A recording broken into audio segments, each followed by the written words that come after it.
पुनर्जन्म 5 मई 1957 में इंग्लैंड के हैक्सम में जोआना और जैकलिन नामक 2 बहनें अपने एंथनी नामक दोस्त के साथ चर्च जा रही थी।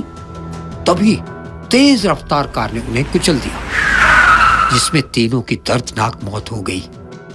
जिस समय उनकी मौत हुई उस समय जोआना की उम्र 11 और जैकलिन की उम्र 6 साल थी। बच्चियों के माता पिता फ्लोरेंस और जॉन पॉलक पर उनकी मौत का गहरा असर पड़ा था कि दोनों ही उनकी मरने की बात को स्वीकार ही नहीं कर पा रहे थे। वो हमेशा बस एक ही बात कहते थे कि उन्हें किसी भी कीमत पर उनकी बेटियां वापस चाहिए।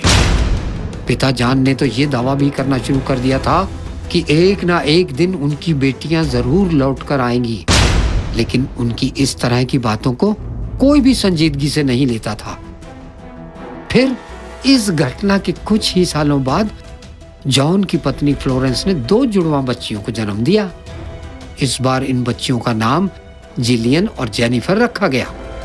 जब ये बच्चियां कुछ ही हफ्ते की हुई तो जॉन और फ्लोरेंस ने पाया दोनों ही बच्चियों के शरीर पर कुछ अजीब सा बर्थ मार्क है, लेकिन ये कोई आम बर्थ मार्क जैसे नहीं दिखते थे। इन निशानों को देखकर ऐसा लगता था जैसे किसी चोट के निशान हैं।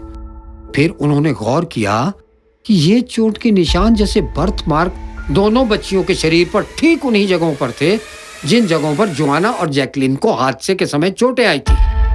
मिसाल के तौर पर जिलियन के माथे पर ठीक वैसा ही चोट का निशान था जैसा कि उस कार एक्सीडेंट में उसकी बहन जैकलिन के माथे पर आया था। ठीक वैसे ही जेनिफर के शरीर पर भी उन्हीं जगहों पर निशान थे जिन जगहों पर उसकी दूसरी बहन जोआना को कार एक्सीडेंट में चोटें आई थी। जैसे जैसे दोनों बहनें बड़ी होती गई, उसके माता पिता को उनमें जोआना और जैकलिन की तरह काफी समानताएं देखने को मिलती गईं। लोगों को ये सब जानकर ऐसा लगा कि ये सब तो इत्तेफाक है, लेकिन ये घटना अभी और अजीब होने वाली थी। जिलियन और जेनिफर जैसे ही कुछ महीनों की हुई तो उनका परिवार विटली बे में शिफ्ट हो गया। फिर जब दोनों 4 साल की हुई तो परिवार वापस हैक्सम शहर वापस लौट आया। फिर लगातार कुछ ऐसी घटनाएं होने लगी जिसे देखकर हर कोई हैरान था। दरअसल जिलियन और जेनिफर जब भी सड़क पर किसी कार को देखती थी तो वे काफी घबरा जाती थी और जोर जोर से चीखने लगती थी कि वो कार हमें कुचल देगी। एक दिन जॉन ने दोनों बहनों को जोआना और जैकलिन के पुराने खिलौनों को खेलने के लिए दिया। इससे पहले जॉन और फ्लोरेंस ने जिलियन और जेनिफर को उनकी मरी हुई बहनों के बारे में कुछ नहीं बताया था।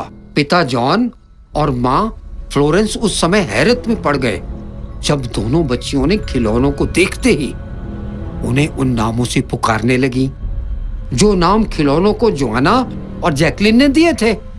इतना ही नहीं, उन दोनों बच्चियों को उस स्कूल का नाम भी पता था जिस स्कूल में जोआना और जैकलिन पढ़ा करती थी।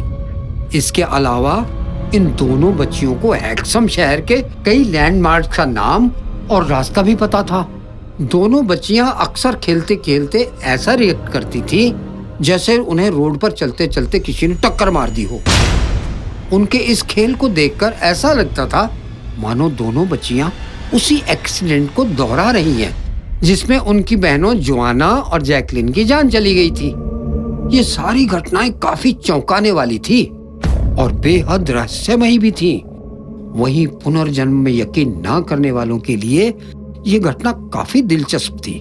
ये सब देखकर जिलियन और जेनिफर के माता पिता और आसपास के लोगों को यकीन हो गया ये पुनर्जन्म ही है। पर जैसे जैसे जिलियन और जेनिफर बड़ी होती गई उनकी पिछले जन्म की यादें धुंधलाती गईं। धीरे धीरे दोनों नॉर्मल लाइफ जीने लगी और पिछली जिंदगी को भुलाने लगी।